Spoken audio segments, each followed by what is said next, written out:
Profitez de l'histoire suivante. Mon époux a puisé dans notre réserve de 25 000 $ pour offrir un présent à sa sœur. Quand je l'ai remis en question, il m'a insulté en me traitant d'idiote au foyer et m'a dit de trouver un travail.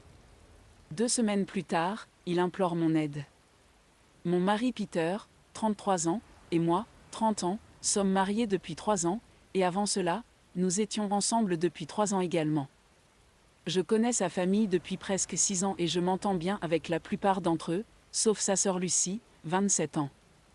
Le terme « gamin » est généralement réservé aux enfants plus jeunes qui ont tendance à agir de manière incontrôlée quand ils n'obtiennent pas ce qu'ils veulent, mais je trouve que cela s'applique assez bien à Lucie aussi. Elle est la plus jeune des 3 enfants et la seule fille, alors je suppose que c'est pourquoi ses parents l'ont toujours gâtée, ainsi que ses frères dans une certaine mesure. En tant qu'adulte, son père et mon beau-frère ne la traitent plus vraiment différemment, mais je ne peux pas en dire autant de sa mère et de mon mari. J'entretiens des relations correctes avec ma belle-mère la plupart du temps et j'aime mon mari, mais ce sont surtout ces deux-là qui sont responsables du comportement gâté qu'elle continue à avoir. Dès notre première rencontre, elle ne m'a pas appréciée immédiatement parce que je ne la traitais pas différemment du reste de la famille, mais je ne pensais pas devoir le faire. Depuis, elle n'a jamais été gentille avec moi et a toujours eu une attitude très étrange en ma présence. Le triste, c'est que cela ne me dérange même pas, car je sais qu'elle est une pourrie gâtée et une femme adulte incapable de ne pas être au centre de l'attention partout. Je ne pense pas avoir besoin de son approbation en premier lieu, donc je n'ai jamais essayé de devenir son ami. Peter n'aime pas cela, et il a essayé de me dire que je devrais au moins faire un effort pour être son ami plusieurs fois, mais je n'ai jamais prêté attention, et après notre mariage, il a arrêté d'essayer. Néanmoins, il a toujours traité sa sœur comme une princesse et cela ne m'a jamais posé problème jusqu'à récemment. Jusqu'à présent, ce n'était que son comportement à travers lequel il la gâtait. Il a toujours soutenu en la validant tout le temps, même quand elle faisait quelque chose de mal, et en la plaçant toujours en priorité par rapport à tout le reste. De temps en temps, il lui faisait plaisir en dépensant un peu pour elle, mais c'était une somme raisonnable et il ne dépensait jamais trop. Mais il y a 2 semaines, à sa fête d'anniversaire, il lui a offert un cadeau d'une valeur de 25 000 $ et c'est là que je dis stop. C'était un ensemble de bijoux époustouflants dont elle parlait depuis des semaines et qu'elle lui avait dit économiser de l'argent pour l'acheter. Alors il a décidé de le lui offrir en tant que grand frère pour lui faire plaisir et en aucun cas il n'a pensé au fait que financièrement, nous n'étions pas en mesure de faire des cadeaux aussi coûteux de marque de luxe. Il ne m'avait pas consulté plus tôt à ce sujet, ce qu'il aurait vraiment dû faire car il s'agit d'une somme énorme et le pire, c'est qu'il avait retiré cette somme de notre compte d'épargne commun.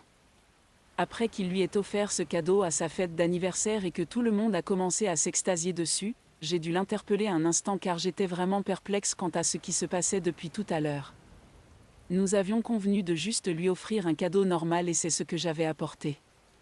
Il m'a expliqué qu'il lui avait été confié un projet assez important avec un client extrêmement prestigieux au travail et que cela signifiait un gros chèque en avance, qu'il avait versé sur le compte d'épargne commun. Mais quelques jours après, Lucie a commencé à parler des bijoux qu'elle voulait et il savait qu'il devait les lui offrir. Alors il a décidé de faire un retrait du compte et d'acheter cet ensemble pour elle afin de le lui offrir comme cadeau pour son anniversaire. Il m'a dit que le reste du paiement pour le projet qu'il avait accepté arriverait dans quelques mois, donc cela ne le dérangeait pas d'avoir dépensé un peu maintenant. J'ai trouvé curieux de n'avoir reçu aucune notification de la part de la banque, car j'ai des alertes configurées pour chaque opération. Et mon mari m'a avoué que le jour où il avait déposé le chèque à la banque, il était rentré à la maison et pendant que je dormais, il avait désactivé toutes les alertes de messages de la banque de l'application, sachant que je ne vérifie pas souvent mes emails. Il savait donc qu'il était tranquille et que je ne découvrirais pas. Il m'a expliqué qu'il l'avait fait initialement parce qu'il voulait me surprendre en me parlant du projet, mais ensuite, lorsqu'il a décidé d'utiliser une partie de l'argent de la compte pour acheter ce cadeau à Lucie, il a pensé qu'il était préférable que je ne sois pas averti par la banque, donc il n'a pas réactivé ses alertes. J'ai trouvé cela très malhonnête et irrespectueux de sa part, et j'étais assez contrarié pendant qu'il m'expliquait tout cela. Une fois qu'il eut fini de parler, je lui ai dit que ce comportement était absolument inacceptable et que je n'appréciais pas le fait qu'il ait acheté un cadeau aussi cher pour sa sœur sans même me consulter au préalable, surtout en considérant que l'argent qu'il avait retiré provenait de notre compte d'épargne commun et était censé être pour notre avenir à tous les deux, pas seulement pour lui. Après notre mariage, nous avions décidé que nous n'allions pas toucher à cet argent tant que nous n'aurions pas d'enfants, car c'était pour le futur, et tous les deux avions respecté cet accord jusqu'à récemment. Lorsque je l'ai confronté à tout cela et lui ai dit que je n'étais pas contente de cette décision, il est devenu très désagréable avec moi, en me disant que je n'avais pas de frères et sœurs, donc il ne s'attendait pas à ce que je comprenne ce qu'il faisait. Il a également affirmé que Lucie était très importante pour lui et en tant que grand frère, il pouvait lui offrir autant de cadeaux coûteux qu'il le souhaitait, et je n'avais pas le droit de m'y opposer. J'ai essayé de lui expliquer que nous avions déjà convenu de commencer à essayer d'avoir un bébé d'ici la fin de l'année, donc nous devions économiser pour cela, et en tant que son épouse, j'avais il est tout à fait légitime de parler de nos finances si je pensais qu'il exagérait. Mais alors il a dit quelque chose de vraiment méchant et m'a traité de stupide et irrationnelle ménagère jalouse de ma belle-sœur, et m'a dit de trouver un emploi pour ne pas gaspiller son temps et son énergie en créant du drame sur des choses aussi futiles. Ensuite, il est retourné à la fête et m'a laissée toute seule dans un coin, et j'ai dû me retenir de pleurer tout en marchant jusqu'à la voiture et en commençant à rentrer à la maison. Une fois à l'intérieur de la voiture, j'ai roulé un peu plus loin, et j'ai enfin cédé à la pression. Tout en pleurant, j'ai appelé mes parents et je leur ai demandé s'il serait possible que je reste avec eux quelques jours car j'avais juste besoin de m'éloigner de Peter. Ces paroles sur le fait que je n'étais qu'une ménagère et que j'avais besoin d'un emploi m'avaient vraiment blessée, car je n'étais au chômage que depuis 4 mois. J'avais dû quitter mon emploi précédent parce que je n'obtenais pas les opportunités que je désirais, et je sentais que mon potentiel était gaspillé là-bas. J'avais passé assez de temps là-bas et je me sentais piégée, donc après en avoir discuté avec Peter, j'avais décidé de démissionner et il savait que j'allais le faire. À ce moment-là, il m'avait beaucoup soutenu et m'avait encouragé à le faire car il disait que j'avais de meilleures opportunités d'emploi à venir étant donné mon talent et ma dédication. Depuis 4 mois, je cherchais des opportunités d'emploi à mon goût mais je n'avais rien trouvé qui m'attirait vraiment, donc je continuais à chercher car je ne voulais pas perdre mon temps à un autre emploi sans issue. En attendant, j'avais pris en charge toutes les tâches ménagères car je ne voulais pas rester inutile à la maison, donc je suppose que j'étais ménagère, mais simplement parce que j'étais entre 2 emplois pour le moment. Et je ne dis pas qu'il y a quelque chose de mal à être ménagère, mais la manière dont il l'a dit, c'était évidemment pour m'insulter. Même quand j'avais quitté mon emploi, il avait décidé qu'il continuerait à mettre de côté une part de ses revenus pour le compte d'épargne et que dès que je recommencerais à travailler, je ferais de même. Mais juste parce que je lui avais dit que je n'appréciais pas qu'il achète des cadeaux chers à Lucie, surtout quand nous n'étions même pas sûrs de pouvoir nous le permettre ou non, il avait retourné toute la situation contre moi et m'avait fait me sentir terriblement coupable pour des choses qu'il avait lui-même encouragées au départ. Le fait qu'il m'ait insulté à cause de l'argent m'a fait me sentir terriblement mal et après la fête, je suis rentrée chez moi, ai fait mes bagages et suis allée vivre chez mes parents. Depuis lors, j'habite ici car il refuse de reconnaître qu'il a mal agi et de s'en excuser. Il m'avait contacté le lendemain de la fête pour me dire qu'il voulait vraiment que ce mariage fonctionne, mais qu'il ne s'excuserait pas car il ne pensait pas avoir mal agi en offrant un cadeau à sa sœur. Il m'avait également dit qu'il avait dit toutes ces choses parce qu'il était vraiment agacé par moi, et qu'il savait qu'il était allé trop loin, mais que j'étais celle qui le provoquait intentionnellement, surtout que je savais que sa famille était sa faiblesse mais que je le cherchais quand même. Mais je m'en fichais, je lui ai dit que je resterais sur mes positions et que je ne rentrerais pas chez moi tant qu'il ne s'excuserait pas, et depuis lors, nous avions eu des disputes incessantes. 2 semaines se sont écoulées depuis, et j'étais misérable, mais mes parents étaient là pour moi au moins. Ils n'étaient même pas venus me voir, nous nous étions seulement parlé au téléphone et par message. Cependant, hier soir, il est venu en personne et m'a dit que c'était une urgence et qu'il devait absolument me parler. Mes parents n'étaient pas exactement ravis de le voir, mais ils lui ont permis d'entrer et nous avons eu une conversation dans le salon, où il m'a dit que j'avais raison sur tout et qu'il avait été un vrai idiot. Ainsi, il était venu s'excuser. Il est venu me voir pour cela et aussi pour demander mon aide car quelque chose s'était passé au travail et maintenant, il devait rendre tout l'argent qu'il avait reçu. Apparemment, sa société avait perdu le projet et le client avait conclu un accord avec une autre entreprise.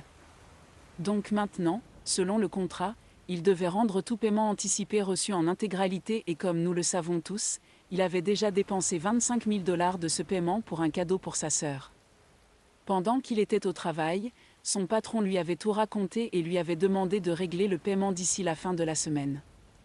Il était maintenant dans de beaux draps car avant de venir me voir, il était allé chez sa sœur et avait expliqué à Lucie la situation dans laquelle il se trouvait. Et le cœur lourd, il avait dû lui demander de lui rendre le cadeau et comme il avait toujours le reçu, il pouvait récupérer son argent. Elle ne l'avait pas encore porté, donc c'était toujours neuf mais à la manière de Lucie, elle avait refusé.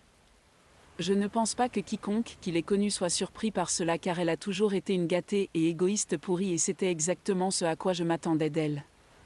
Mais pour une raison quelconque, Peter était surpris, et en me racontant ce que Lucie avait dit, je pouvais voir qu'il ne s'y attendait vraiment pas.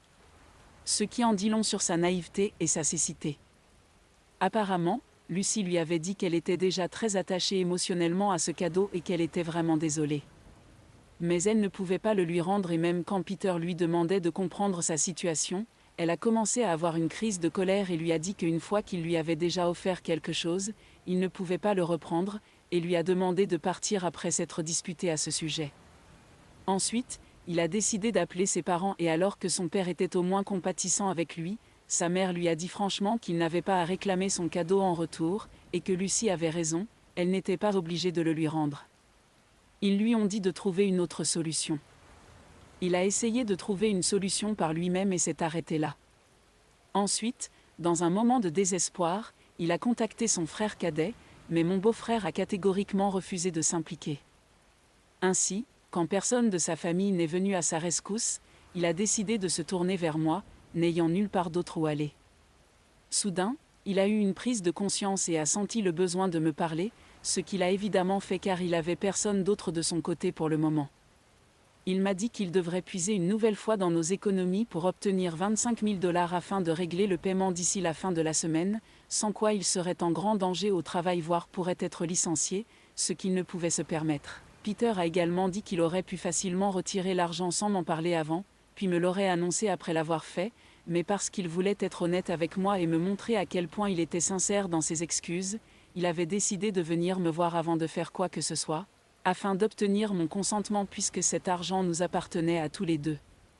Je pouvais sentir qu'il était à court d'idées car il ne voulait pas me perdre, mais il ne voulait pas non plus perdre son argent, c'est pourquoi il s'est adressé à moi, feignant d'être sincèrement désolé de ce qui s'était passé.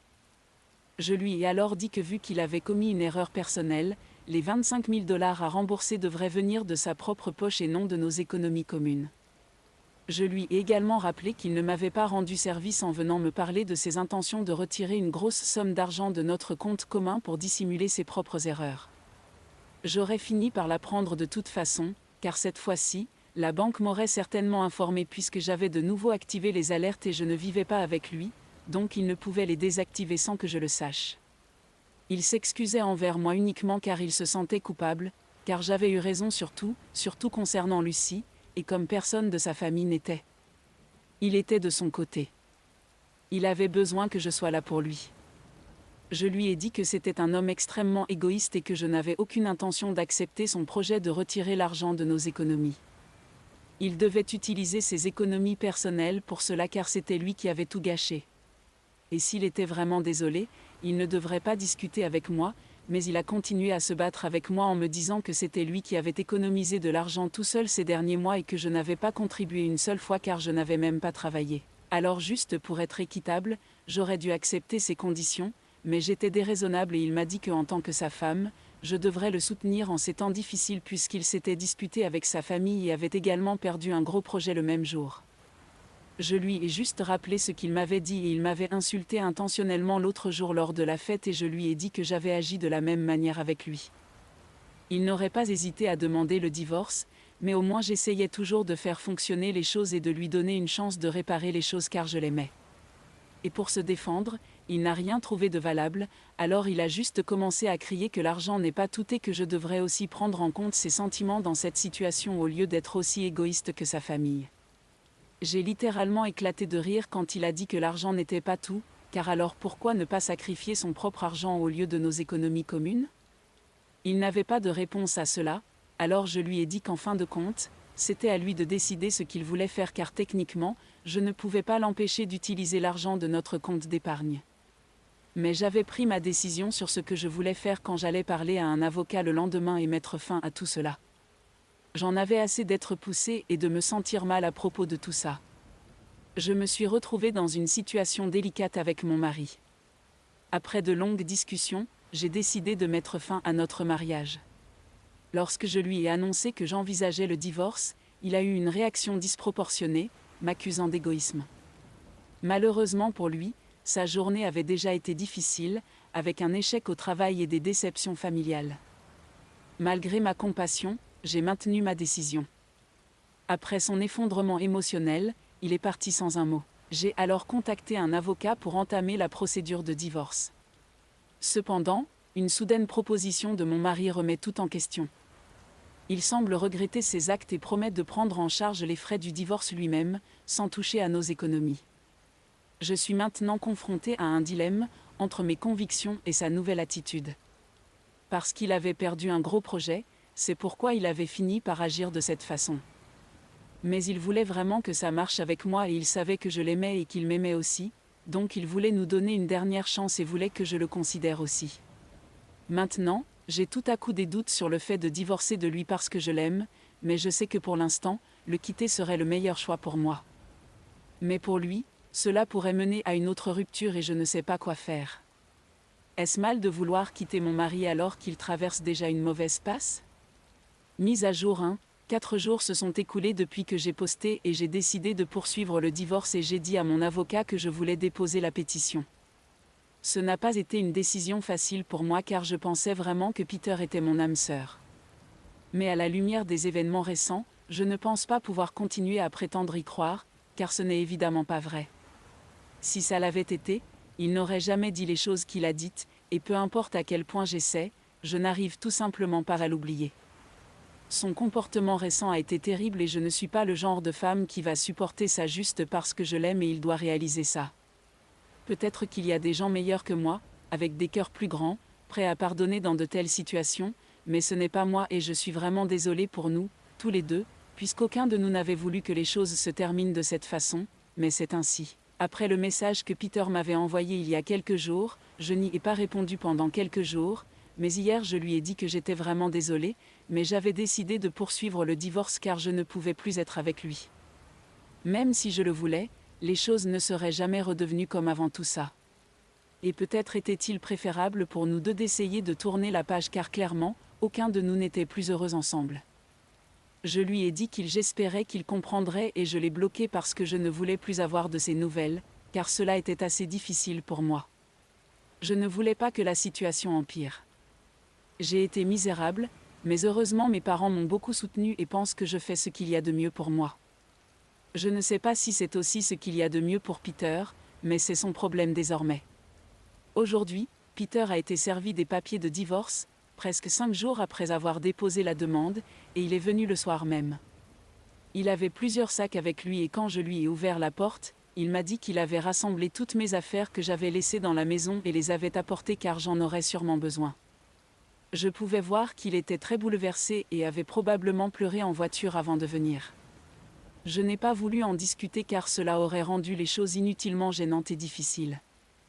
Mais il voulait en parler, donc pendant que j'apportais les sacs à l'intérieur, il m'a demandé comment nous étions passés de la planification d'un bébé il y a quelques semaines au divorce maintenant, et honnêtement je ne savais pas comment répondre à ça. J'ai quand même essayé, je lui ai dit qu'il avait été très dur envers moi, et que quand il a réalisé que j'avais raison, il était trop tard pour arranger les choses. Il a essayé de me dire qu'il n'était pas trop tard, puisque le divorce n'était qu'entamé et n'avait pas encore été finalisé. Nous pourrions toujours essayer une thérapie de couple et tenter de rattraper les choses, mais je l'ai immédiatement écarté. Pour que la thérapie de couple fonctionne, nous aurions dû tous les deux être prêts à essayer, et je n'étais plus disposée à le faire. J'avais gardé ma dignité et mon respect de moi-même à plusieurs reprises par le passé, mais je n'étais plus prête à le faire maintenant, car à un moment donné, on se sent simplement comme un paillasson. Et juste parce que je l'aimais, cela ne lui donnait pas le droit de me traiter de la sorte sans s'attendre à ce que je me défende. Alors que c'était vraiment triste que nous soyons passés de la planification d'une famille au divorce en seulement quelques mois, je pense que c'était mieux ainsi que nous ne soyons pas réellement tombés enceintes car cela n'aurait fait que compliquer les choses encore davantage.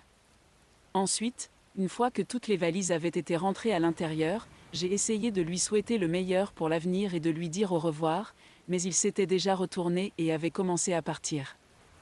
J'ai donc fini par ne rien dire et juste refermer la porte après son départ.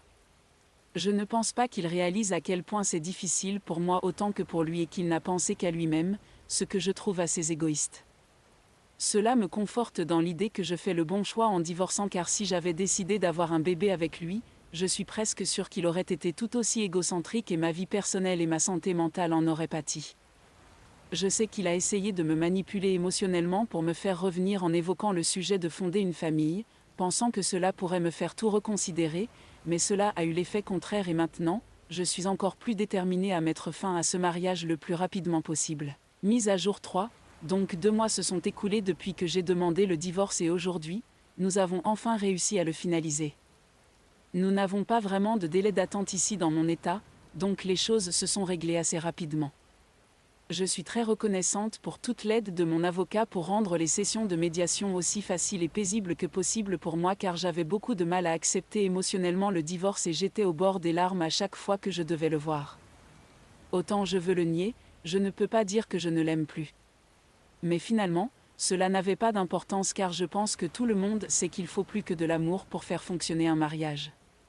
Je sais qu'il m'aime aussi car il m'a remis une lettre aujourd'hui et m'a dit de la lire une fois que je l'aurai eue.